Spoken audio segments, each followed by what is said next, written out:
FIFA club বিশ্বকাপের একই গ্রুপে পড়েছেন রিয়াল মাদ্রিদ ও আল হিলাল।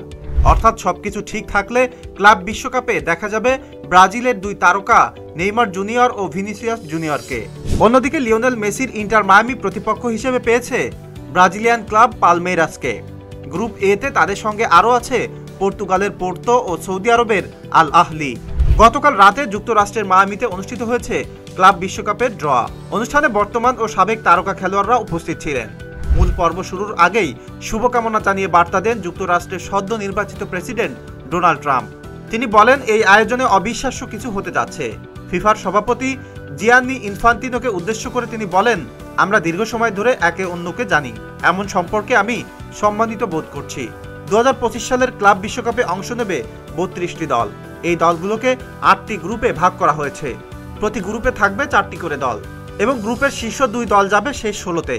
দলের সংখ্যা বৃদ্ধি পাওয়ায় এবার বিশ্বের বিভিন্ন অঞ্চলের ক্লাব খেলার সুযোগ পাচ্ছে। আগামী বছর 15 জুন থেকে 13 জুলাই যুক্তরাষ্ট্রের মাটিতে এই বিশ্বকাপ হবে। ভেন্যু হিসেবে থাকছে 12টি স্টেডিয়াম। 2026 বিশ্বকাপও এই স্টেডিয়ামগুলোর কয়েকটিতে হবে।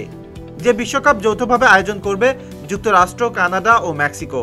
আয়োজক দেশের প্রতিনিধি হিসেবে এবার ক্লাব বিশ্বকাপে খেলার সুযোগ পেয়েছেন ইন্টার মায়ামি। কিন্তু মেজর লিগ সকারের শিরোপা না জিতলেও তাদের অংশগ্রহণ নিয়ে প্রশ্ন উঠেছিল। তবে MLS সাপোর্টার শিল্ড জেতার পর মেসির ক্লাবকে অন্তর্ভুক্ত করা হয়।